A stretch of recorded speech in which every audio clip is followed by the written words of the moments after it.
Hi, everyone, and welcome to Tell Me About Podcast, where each week two nerdy friends deep dive random topics. I'm Laura. And I'm Tom, and I'll have McFlurry with a side of intrigue. And this is episode number 22. So today, Tom, we are bringing back the indictments. So as I mentioned at the end of last episode, we've gone a few episodes with no indictments, but today I am bringing them back. And we are talking about the McDonald's monopoly scandal. So, Tom, how much do you know about this story? I don't really know anything. I remember Monopoly at McDonald's, and I remember collecting the little tab things, and maybe at most, getting 2/3 of the way to $1 off a soda, which, as you know, McDonald's fountain sodas just hit different. There's a reason why the internet says McDonald's Sprite is an absolute banger. I remember the game too. I don't know about you, I was never a frequent customer of McDonald's. My family was, at least growing up, my family was more of like a Wendy's, Burger King family. Like we didn't go to McDonald's super often. And I remember this promotion and I remember people being crazy about it. I would get them here and there. And, when I actually did go there, which wasn't very frequently, but I don't like gambling. I don't like things like that. So to me, it wasn't anything I really paid attention to. I never thought of the Monopoly as gambling. Technically is. Well, I guess because we're not good at gaming the system. Maybe that's why we didn't win anything at Monopoly. That's probably why. So McDonald's wasn't a frequent stop for you guys or like a favorite place to go or anything like that? No. I will say, too, the part of Brooklyn I grew up in, the only fast food was McDonald's. We maybe had, one Burger King. You would have to drive a couple of miles to get to a Wendy's or something else. So usually the closest thing was a McDonald's. So you have no knowledge of this scandal? No, apparently I've been monopolying wrong. Well, a lot of people had no knowledge or had very limited knowledge of that scandal, and it's for good reason. So we're going to get into that later. So, all right, are you ready? I'm ready. Let's talk about the biggest scam in fast food history. Our story begins in the 1980s when McDonald's was dealing with a bit of an issue with their public image. The company was reeling when a U.S. millionaire and regular customer of McDonald's had a heart attack and demanded that changes be made to the menu because of its poor health effects, particularly with heart health. Around the same time in the U.S., corporate-affiliated promotional games and sweepstakes were rapidly growing in popularity. McDonald's saw an opportunity to capitalize on this trend and hopefully repair their image with the public by giving them an opportunity to win cash and prizes. In 1987, McDonald's launched the first promotional Monopoly game. Peel-off game pieces with board spaces from Parker Brothers' Monopoly game were affixed on mostly French fry cartons and soda drink cups and had different prizes on them, including free food, gift cards, electronics, cars, boats, vacations, homes, or cash prizes. I didn't realize there were so many different prizes, like the electronics, the homes, the gift cards. I didn't realize those were a thing. I also didn't realize it went that far back. For some reason, I remember this was a thing very much in the 90s when we were kids. No, definitely started in 87. It went for a long time. I mean, that's a year before I was born. It was 2 years after I was born, so you were born after this started. Dust in the wind. Later, game pieces would be added to newspapers and magazines to reach a wider audience who may not have had frequented McDonald's, which I think that's pretty genius. It kind of widens the net, and if you weren't a customer of McDonald's and you came across one of these game pieces and got a free French fry, you go in to redeem it and you're likely going to buy something else too, And I remember they used to put the game board in the Sunday newspaper with the whole pack of the flyers and the circulars and the coupons. And when it would start, they sent you the game board so you can go and collect the pieces. Quite frankly, really smart.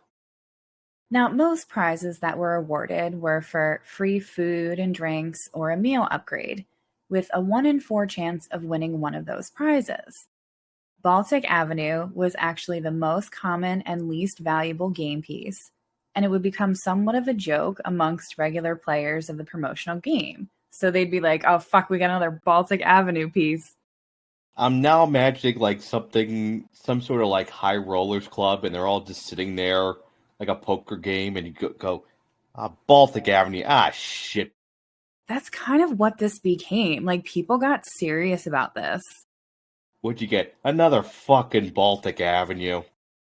The most expensive prize was $1 million in cash, which would be awarded to a customer who had both the Boardwalk and Park Place game pieces or an instant winner game piece.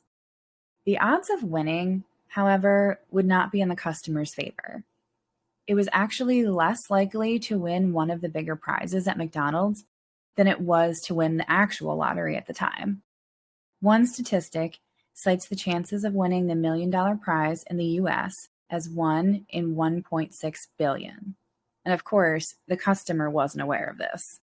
Of course not, because if the customer was aware of it, they wouldn't play. Exactly. When you play the lottery, they never tell you with the lottery, oh, your chances of winning are very slim. Instead, they tell you, hey, you could have the winning ticket. Like, there are whole news segments whenever there's like a big lottery drawing of like, well, how would you invest the money? What would you do with all this money? How should you invest it? What's the tax benefit? The promotional game ran in over 20 countries and had slightly different rules and prizes in each country. The game was run once a year, and after gaining massive popularity, it started running twice a year. No promotional game was the same, and the rules and the odds and the menu changed very slightly each time. Printing the game pieces would occur 24/7 for 3 months straight for each promotion. How crazy is that? It took 3 months straight to print out all these game pieces for one promotion. That's a lot of paper and that's a lot of trees. We weren't exactly environmentally conscious. Because I think this is still when McDonald's had like the styrofoam packaging. McDonald's knew after the first run that they had a success on their hands when they saw sales jump 40% during the Monopoly game piece promotion. In fact, anytime the Monopoly promotion ran in subsequent years, sales always increased by between 30 and 40%. So this was well worth it for them. The TV commercials were exceptionally well done and featured celebrities and cartoon characters, as well as everyday winners who were just average people whose life instantly changed by buying a McDonald's meal. And it was a really powerful message that you can win just like these people did. And it really reminds me of our game show Scandal episode when we talked about kind of like the draw of average people instantly changing their lives, winning on a TV game show, and how it was riveting television. Well, and for a lot of people, this was their way out of whatever financial calamity they were in.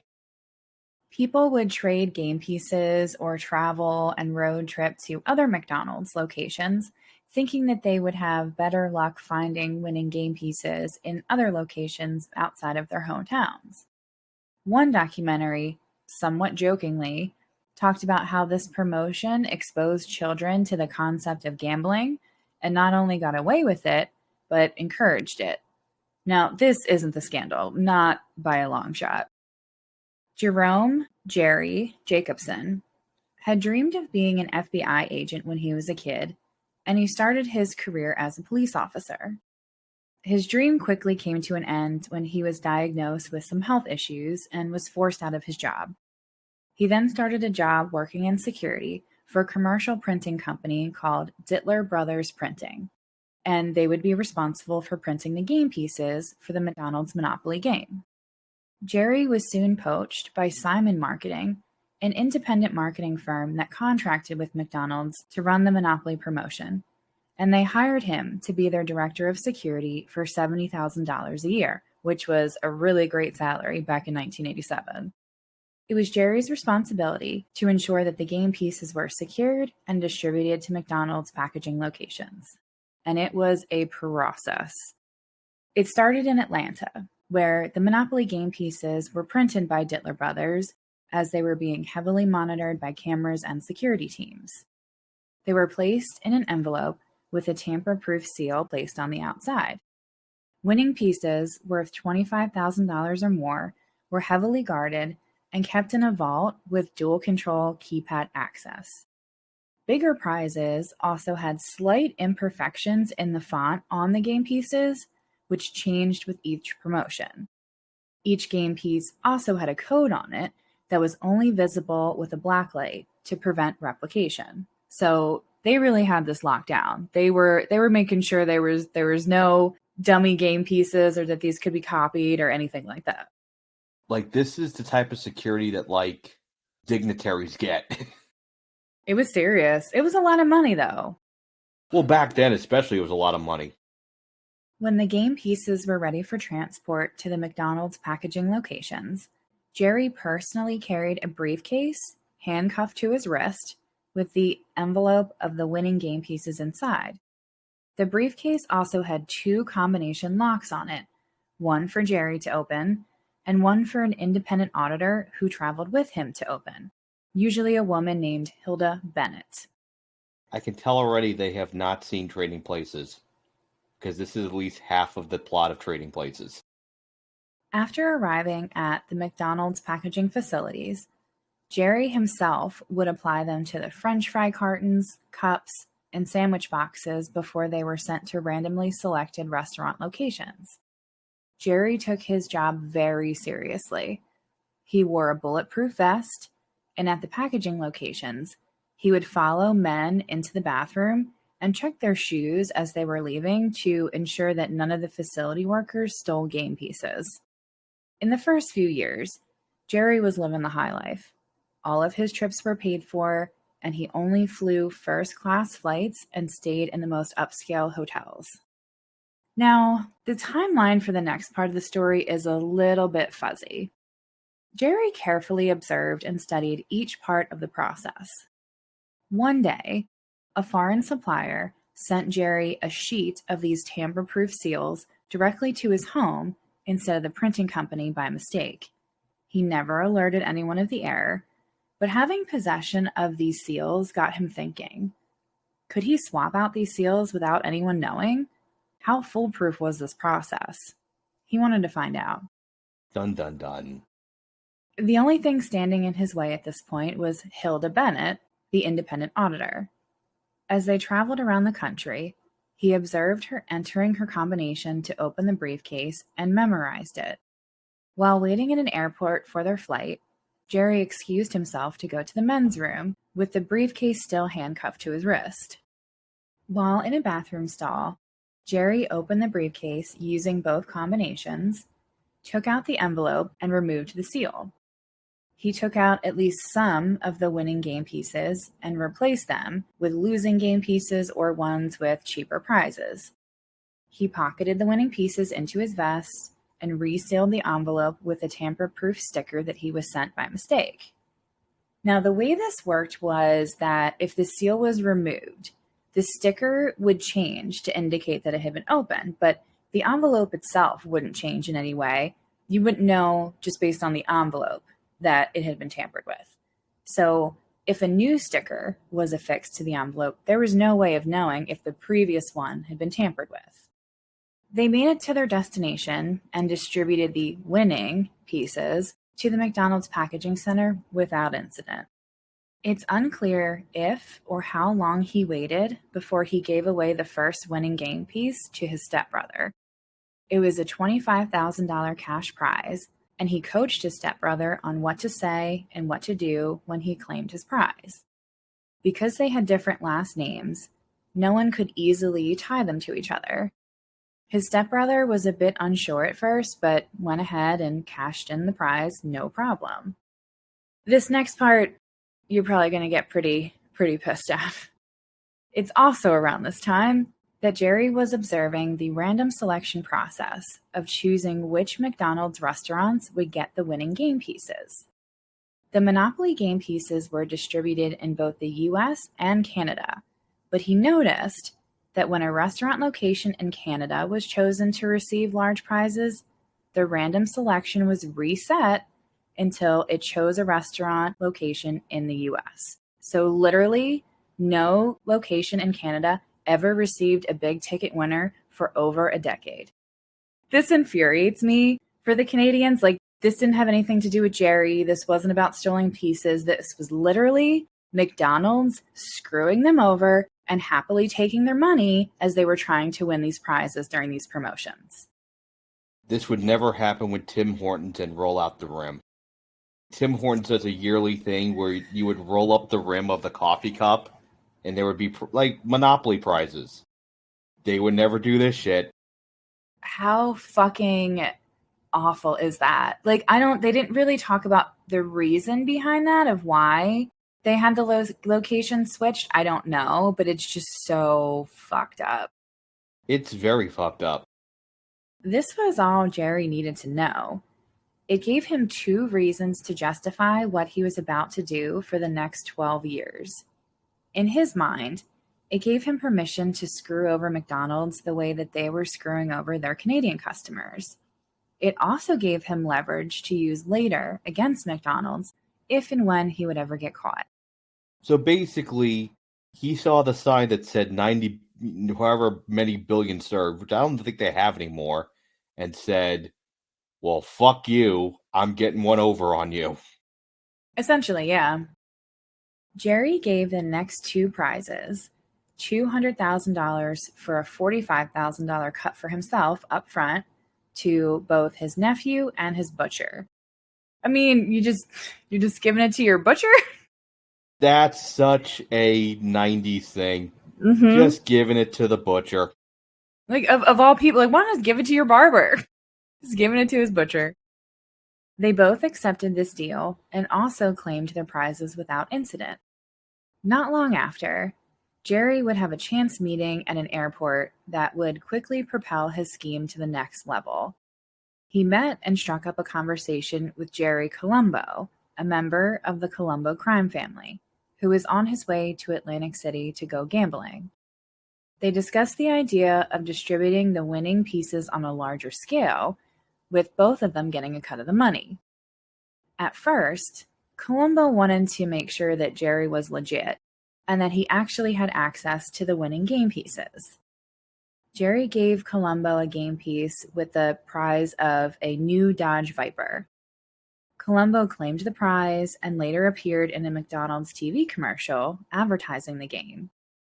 He later turned in the prize for the cash value, though, because he was a bigger guy and the Viper was just a little too small for him to fit into. I mean, listen, we don't fat shame, we don't body shame on this podcast, but that's just very, yeah. So, Tom, I sent you a link in the chat to a YouTube video. I've been told, basically, that I was not to watch this until I was given explicit orders to do so. I'll try to put this on our socials if I can get a better copy of it. But it's the commercial that Jerry Colombo appeared in for McDonald's. So go ahead and play that for yourself, Tom. People everywhere are winning big, playing the Monopoly game at McDonald's. Barbara Gray won a Sea-Doo jet boat. Mary Wallingsford won a $2,000 Citibank shopping spree. Kyle McKinnon won a Sega Saturn with a Daytona USA game. Jerry Colombo won a Dodge Viper. And there are 2 $1 million prizes left. With millions of prizes left, you could be next. So take a break and get a break at McDonald's. Have you had your break today? First of all, he's holding the key almost erotically. For our listeners, it's this giant oversized key that's obviously not the key to the car, but yeah, it's obnoxious. He also has this look on his face. He looks like the cat who swallowed the canary. He very much did this as like a slap in the face to McDonald's. Like, you guys don't know that this is stolen and I didn't actually win this, and fuck you, essentially, you know? You don't know what I know, and they don't know that I know that they don't know. Jerry Colombo is very much what you would expect Jerry Colombo to be. Now that Colombo knew that this was legit, the two Jerrys would hatch a scheme to sell the stolen winning game pieces to their friends and family at first, and then later to recruiters who would find others that were interested in buying a winning game piece for a percentage of the proceeds. Jerry Jacobson would later be known as Uncle Jerry, and he would get a cut of $50,000, let's say, on $1 million game piece, which doesn't really seem like a lot. And then Jerry Colombo would get a percentage of the payout in installments over a period of time. So if somebody won the $1 million prize, they would get $50,000 a year for so many years. And then Colombo would get like 5, 10, 20% of that, essentially. Did you have an opportunity to get like a lump sum? Did you have to get it paid out over like however many years? Because it feels like that would be something they would do for tax purposes. Is yes, you would win like $25,000, but it would be paid out over like 10 years. So you would end up like getting like $4 a week. I think it works how the regular lottery works, that you can take the lump sum or you can get the payout, but I think you get less money with the lump sum and like more taxes are taken out. Which I would understand. Yeah. But it sounds like, based on the documentaries that I watched on this, that most of them, I think it was an option to get the lump sum, but most of them got it paid out. And I don't know if Colombo required them to claim it that way. I'm not sure. I mean, this doesn't seem like the type of thing you would put in writing. No. But he was a mob guy, so he knew how to collect his payments. Well, yeah. So Colombo actually made more money out of this deal, though arguably he was doing more of the legwork to find the winners and collect the payment over the period of time. So I could see that, but Jerry was the one that was kind of risking everything to steal the pieces. So it's like, I feel like he should have gotten a little bit more out of this. Well, yeah, I mean, that's just bad negotiating tactics, quite frankly. Colombo would coach each winner on what to say and how to act when claiming their prize. Because many of the winners lived in Florida, they were instructed to obtain an out-of-state address to claim as their home address in an effort to spread out the winning game piece locations. Now, Colombo was no stranger to fixing a corporate-affiliated promotional game. One night, his wife Robin went looking for a midnight snack in their freezer and found a single gray M&M wrapped up and stored in the back. It was actually part of a promotion at the time, ironically called M&M's Imposter Game Search Promotion. He had either stolen it or received it to distribute in a scam that was separate from the McDonald's Monopoly promotion. I assumed he was going to start some shit at like Subway. Robin would soon become aware of Colombo's involvement in the Monopoly scheme and offered to help find winners. In 1996, they gave her father, William Fisher, a $1 million winning game piece, which he claimed and collected in New Hampshire, though he also lived in Florida. They would also give winning game pieces to other friends and neighbors, but they were mostly white men. In Robin's mind, this was becoming a problem. Robin suggested that they seek out more diverse winners, particularly women of color. In 1997, they sold a $1 million game piece to Gloria Brown, one of Robin's friends. Gloria registered a P.O. box and claimed the prize in Hilton Head, South Carolina, though she was also a Florida resident. As Robin predicted, Gloria got a lot of media attention for her story as a single mom and woman of color, having her life changed by the McDonald's game promotion. By 1998, Jerry was, quote, lost in the sauce of the scheme and with his connections to the mob world. He started dressing in really expensive suits and hanging out with powerful mob members. He would even sometimes go by the alias Geraldo Constantino in mob circles.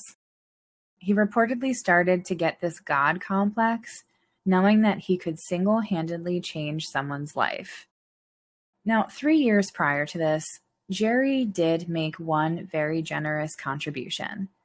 He mailed a $1 million winning game piece to the donations clerk at the St. Jude Children's Research Hospital in Tennessee. He hoped that this act would get him a more lenient sentence if he ever got caught. The story made national news, and the New York Times tried to find the anonymous donor, with no luck. Back to 1998, Jerry was riding high on his scheme with Columbo, but everything was going to change in an instant. At the time, Columbo and his wife Robin's marriage was on the rocks. There was talk of divorce, though they would never make it to that point. While out on a drive, Columbo, Robin, and their young son were in a bad car accident. Robin and their son sustained minor injuries, but Columbo was rushed to the hospital and admitted to the ICU. He later died after 2 weeks on life support. A lot of suspicion was on Robin as she was the one driving the car, but it has never been conclusively proven that she had any intention of causing the accident. The whole Monopoly scheme looked like it was going to collapse now that one of the key players was gone. And if it had stopped at that point, it is very possible that no one would have ever gotten caught for this.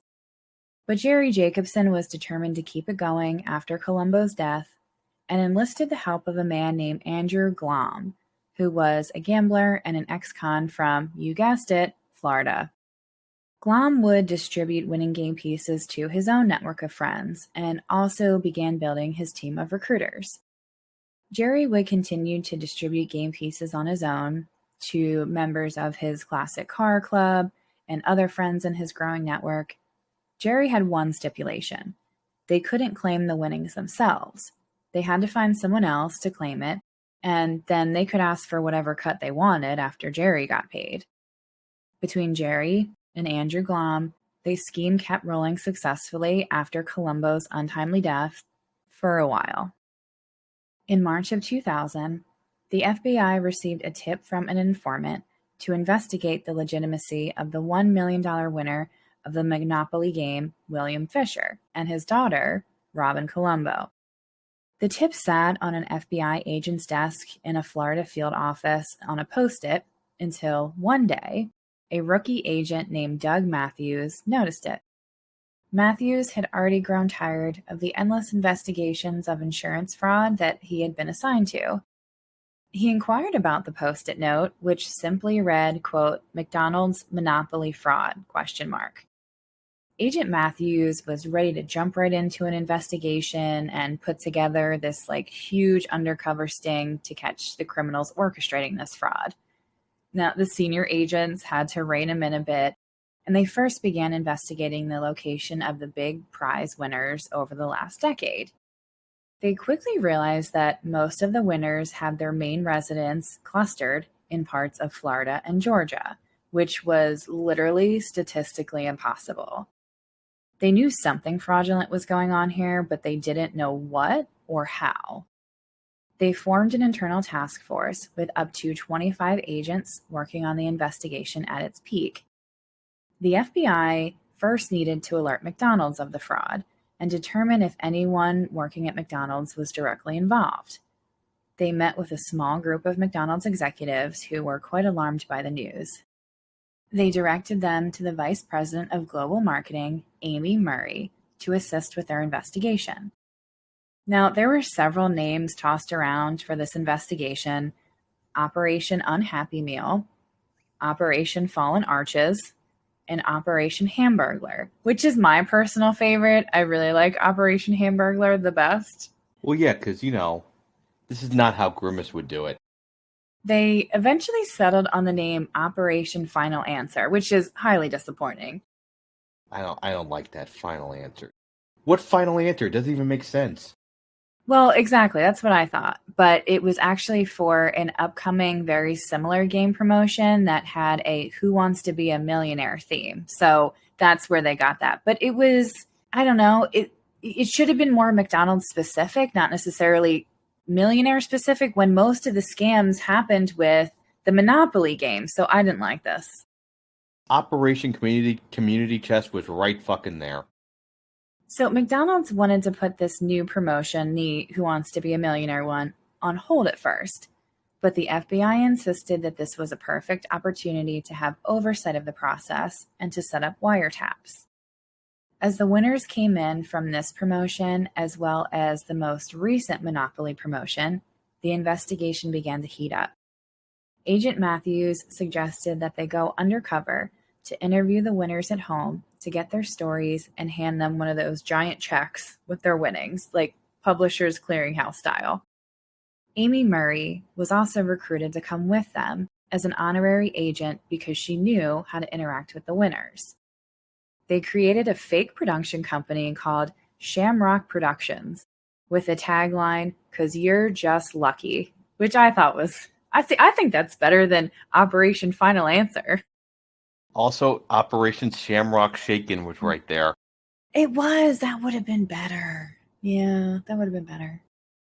Because basically, you want the visual of Ronald McDonald sitting in like a hidden van with headphones on, listening to a tap going, "Okay, he said the word." And then Grimace like coming through a window like a SWAT team.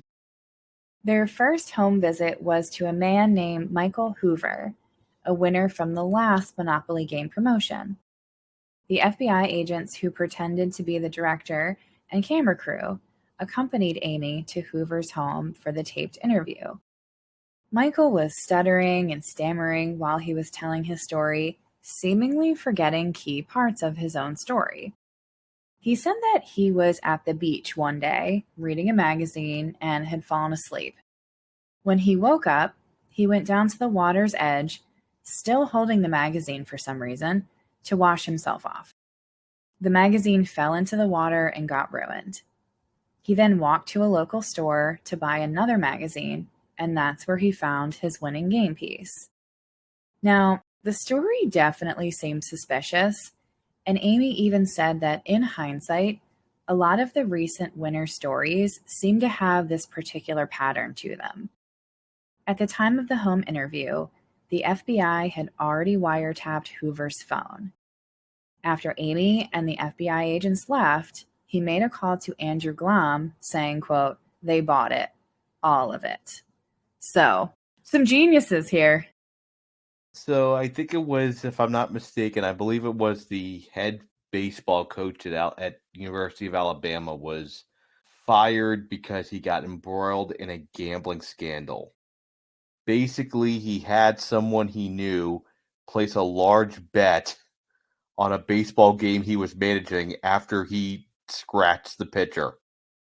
I believe the court indictment got released recently, where it was found out that the guy basically would have gotten away with it if his accomplice had not shown the sports book text from the coach saying, "Place the bet."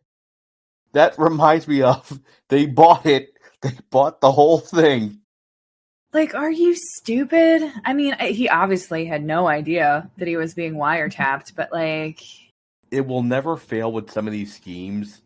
The things that will be just openly admitted in writing, in texts, in phones. The stupidity boggles the mind. It's astounding. It really is. They now had Andrew Glom's name as a part of the scheme, as well as Robin Colombo's and her deceased husband, and a man that people referred to as Uncle Jerry. The FBI then combed through stacks and stacks of their phone records and of those who were prior winners. So this was back in 2000, 2001. So they literally had just like these giant, massive stacks of just phone records. You know, it was crazy. They looked at phone records 2 months prior to and 2 months after winners claiming their prizes. And two numbers were common amongst all of them, or they were common to people close to the winners around this time. Those numbers belonged to either Uncle Jerry and Jerry Colombo or Uncle Jerry and Andrew Glom. The FBI was on the right track, but they still needed more evidence. They continued to wiretap suspects and their associates, accumulating 235 cassette tapes of evidence. Agent Matthews wanted to hear directly from these quote-unquote winners, and he thought of a way how to, without raising suspicion. Agent Matthews initially wanted to arrange an all-expense-paid trip to Las Vegas for all of the big winners in the McDonald's Monopoly game promotion over the years. Senior agents declined his idea, citing how expensive this would be for the FBI. Instead, they would announce that there would be an upcoming event in Las Vegas, but they would never actually book it. They would reach out to prior winners and meet them locally for an interview prior to this big reunion.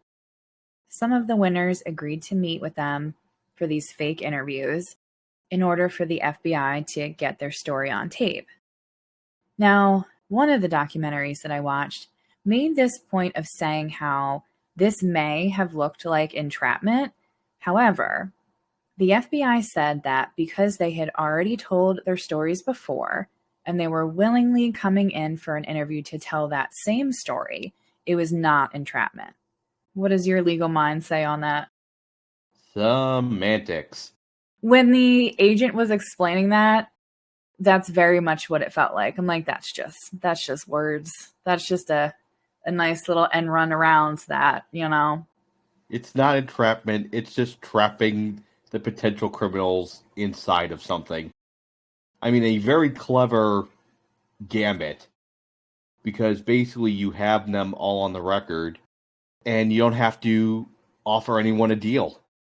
There's also the constitutional issue of it, because are you technically then interrogating them? I don't know. You tell me, because I'm going to get into a little bit more of what this looked like. They're concealing their identity as FBI agents. Well, as I'm working this through in my head, yes, they're interrogating, and yes, they're concealing, and they haven't informed them that they're under arrest, and they haven't read them their rights, but they're also free to go, so there's really no false in prison. You could make the argument it's entrapment, but this feels like very much semantics. Now, both William Fisher, which was Robin Colombo's dad, and Gloria Brown, Robin's friend, both came in for an interview. Now, if you want to see these interviews, I highly recommend the 6-part documentary series on HBO called McMillions. So that came out in 2020. It's exceptionally well done. It's a little lengthy, but it interviews a lot of people that were involved in the story, the FBI agents, some of the winners. They interview Robin. Like, it's pretty good, and I'm going to talk a little bit more about that at the end. They both appeared very nervous and uncomfortable, but told their story nonetheless. Amy and the agents pressed them for details of their story, so they were later able to poke holes in it. They confirmed that William and Gloria, as well as others, had been dishonest about where they found their tickets and the location of their primary residences. Now, not all prior winners agreed to do these interviews. Many did not come forward, repeating remarkably similar, seemingly rehearsed lines when declining the interview. They very much knew their rights, that they did not have to participate. The FBI was able to identify 50 individuals, including Uncle Jerry, and referred them for prosecution. Before they proceeded with the arrests, it's been speculated that it was Agent Matthews, mistakenly faxed a list of the names that were implicated in this scheme to a news organization rather than the intended recipient of another FBI field office. So they knew at this point that they had to act quickly. That's a boo-boo. Yeah, that wasn't good. In the documentary, Agent Matthews is very cagey about him being the one doing this. You know, he would say, it was a speed dial button that he hit accidentally to the news rather than this other field office. And he said, I never use speed dial. You know, I don't know how this would have happened, but they've kind of hinted that it was him. So, like I said, they knew that they had to act now. The agents visited the homes of these individuals, and for the most part, if they cooperated and told their story, they were not arrested that day. If they did not cooperate, they were taken away in handcuffs. These 50 individuals were charged and convicted of conspiracy and mail fraud due to the fact that the winners had to send in redemption forms by mail with falsified information. Others also received the added charge of money laundering. U.S. Attorney General John Ashcroft said at the time of the press conference announcing the arrests, quote, "This fraud scheme denied McDonald's customers a fair and equal chance of winning," end quote. No direct McDonald's employee was ever found to be part of the scheme. The independent auditor, Hilda Bennett, also did not have any knowledge of the scheme or what Jerry was doing when they were traveling with the game pieces. Hilda was later embarrassed when she found out that she was unwillingly and unknowingly a part of the scheme, and she did not want to participate in the documentary McMillions. Jerry Jacobson was 58 years old at the time of his arrest in 2001, and his trial was highly anticipated. The story had captured the media's attention, and McDonald's was about to take another big hit to their image, which was not good news for them at the time, given the fact that mad cow disease was a huge fear, and a lot of people had been avoiding beef products. Do you remember that? Do you remember the mad cow craze? I remember the mad cow, yep. Wasn't that the disease that basically turned you feral? It was rabies or something? Yeah, kind of I think it eats your brain. I think it stays dormant for a while, and then months, years later, it's eats away at your brain and you just die pretty suddenly. It's pretty horrific. Yeah. Fortunately for McDonald's, Jerry's 3-week trial began on September 10th, 2001. Of course it did. And after 9/11, no one cared about this case. It stayed out of public view for quite a while, arguably until the 2020 HBO documentary came out. Now, Jerry would take a plea deal, and he was sentenced to 37 months, so a little over 3 years, in prison, and he was ordered to pay $12.5 million in restitution, which he is still paying on today. He was released from prison in 2006 and has led a quiet life since. Andrew Glom made $650,000 on distributing $10 million worth of winning game pieces. He and 3 other recruiters, including Jerry's nephew, Mark Schwartz, were sentenced to just over a year in jail and also ordered to pay restitution. Others involved were given sentences anywhere from probation to 18 months in prison. As the documentary mentioned too, white-collar crime, especially if you have no prior convictions, a lot of it is a slap on the wrist. They were able, because basically what ends up happening is we'll send you away for a couple of years, but we'll force you to make restitution, and that's where they really get you. Now, my question was, based on what you researched, did anyone legitimate actually win any of the big prizes? Not for the 12 years that this occurred, no. So the only winners were whoever was part of this scheme. Correct. It was these illegitimate winners.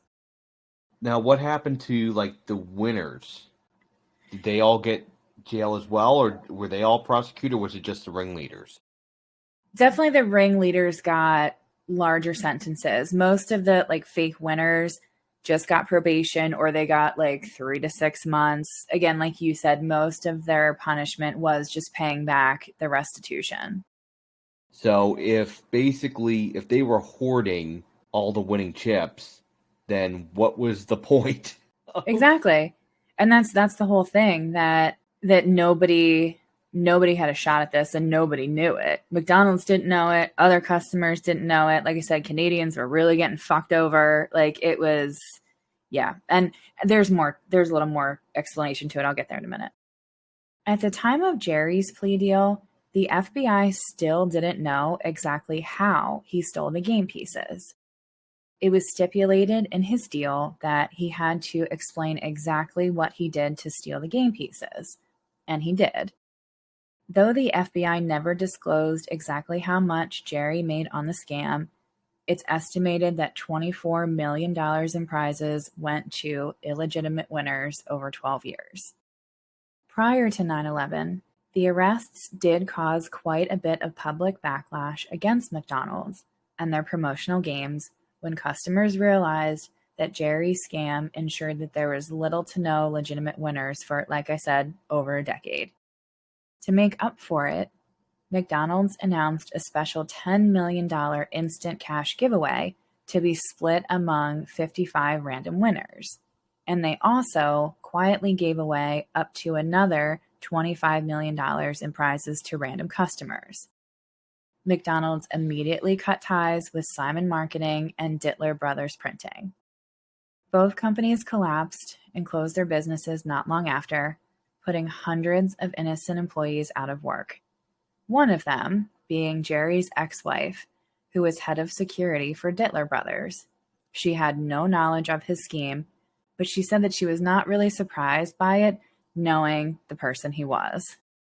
McDonald's and Simon Marketing would go on to sue each other for breach of contract. McDonald's eventually settled out of court and had to pay Simon Marketing $16.6 million. Burger King also filed a class action lawsuit against McDonald's for false advertising and promotion, but it was later dropped. Now I'm picturing the Burger King guy in court, like the People's Court, with the manila folder with his files and the briefcase. You son of a bitch clown. You gave us the burger industry a bad fucking name. McDonald's contracted with other printing and marketing companies, and there would be no major overhaul of the Monopoly game or process after the scheme was uncovered. Because essentially, Jerry was really the problem. You know what I mean? It wasn't necessarily a process problem. It was a Jerry problem. It was a fucking Jerry problem. Yeah. The promotion continued to run once or twice yearly for years until 2016. Many of the fake winners were actually pretty decent people who made a huge mistake. One fake winner, a man named Gary Chandler, was given a winning game piece by his stepfather, who was a recruiter. Gary knew nothing of the scheme, and it wasn't really clear if he gave his stepfather anything in return for these winnings or if his stepfather just gave it to him, but he really didn't know anything beyond like, hey, here's a game piece. You know what I mean? Gary was convicted, but he appealed his conviction, arguing that he was not aware of the scam. Therefore, he lacked the knowledge and intent to commit a crime, which is a key component in a criminal charge. What it sounds like is that they charged him with conspiracy.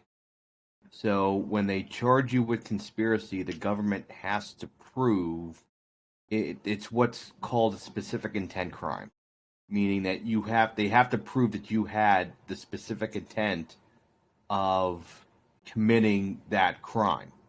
Also, too, in their conspiracies, there are like specific steps that they have to prove as well that were done in furtherance of the conspiracy.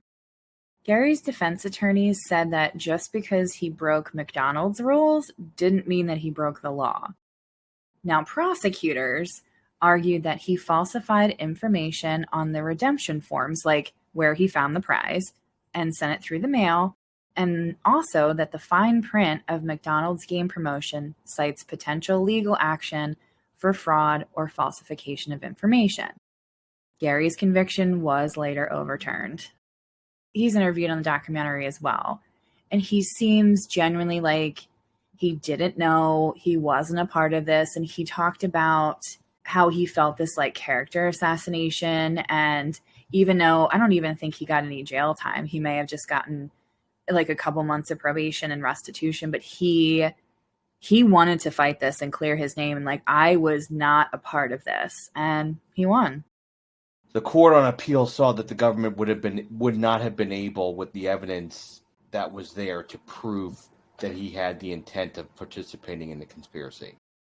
So without that, there's really not, you can't prove a conspiracy if you're not knowingly entering into one.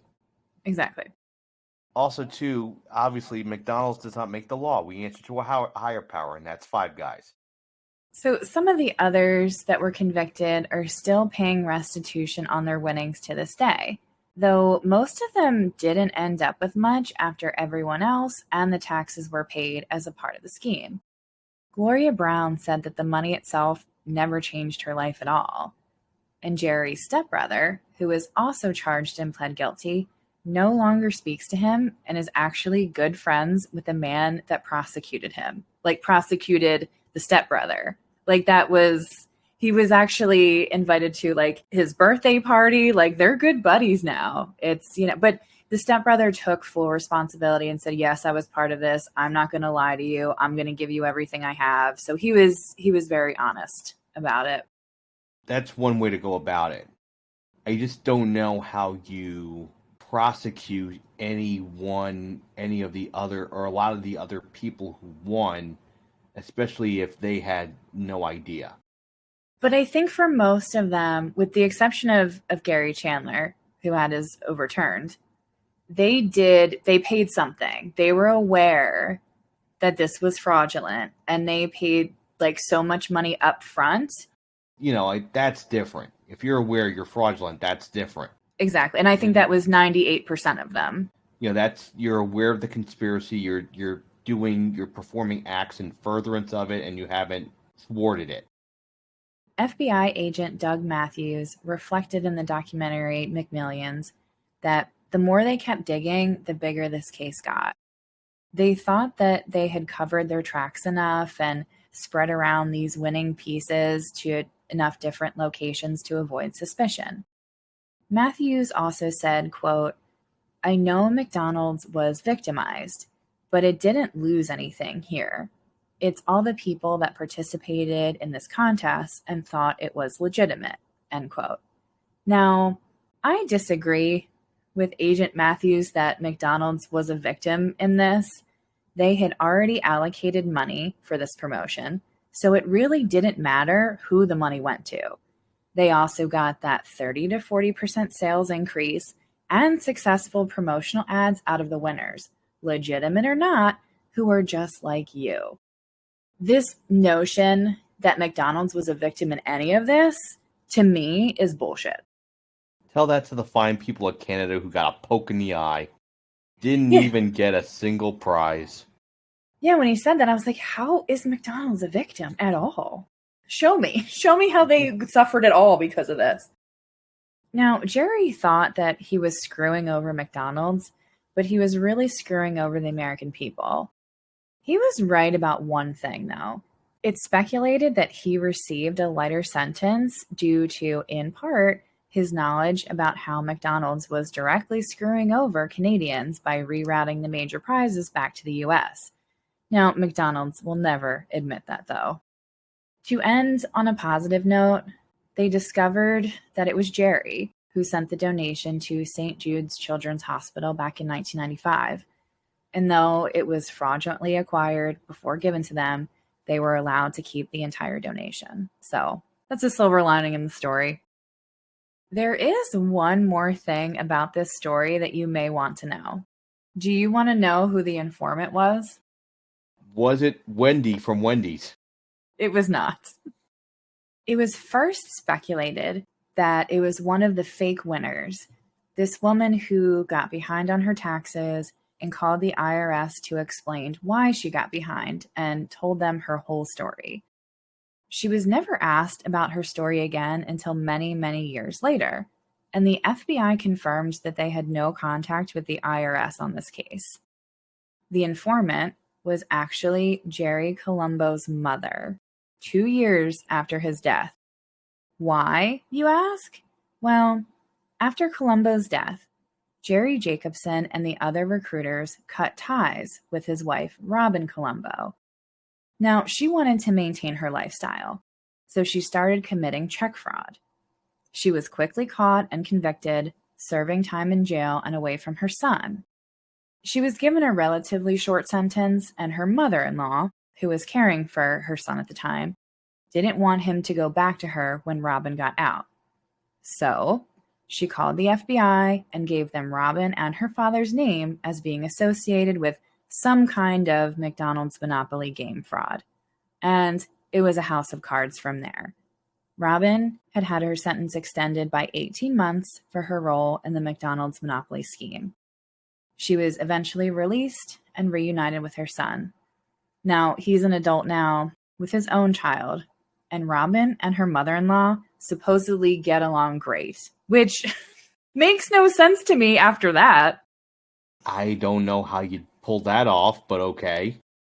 The only thing I can think of is, sometimes in the mob world, like, you do pretty extreme things and revengeful things, and like then you get to the point sometimes where you just like you bury the hatchet and you move on. Sometimes, like I see it in kind of that vein, I guess, but they even showed in the documentary them like chatting and smiling with each other. So it's like, okay, I guess water under the bridge at this point. And I guess the mother-in-law doesn't think that Robin had anything to do with the car accident, because that was speculation for a really long time that she was responsible for Jerry's death, for Columbo's death.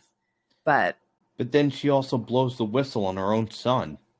Well, he was dead at that point, so. I know, but blows the whistle on her own son to spite the wife, or the ex-wife, which is very bizarre. I mean, it was very much targeted at Robin. Like, she didn't bring up Columbo's name. She made it seem like it was Robin and Robin's father, and like take it from there. You know what I mean? So just a couple of discussion points before we wrap up. So I mentioned the documentary McMillions, which again, it was really, really good. A lot of interviews with the people involved. And I was listening to this podcast with the directors of the documentary, and they really said that what made this documentary so popular, and it actually, I think it was nominated for a couple of awards, but why it was so successful was because the people that were involved in the scheme were very much characters, like the fake winners and Robin and the rookie FBI agent Matthews. Like, the way they told the story and were interviewed made it so interesting. Then I think that really made the documentary. It's such a soap opera.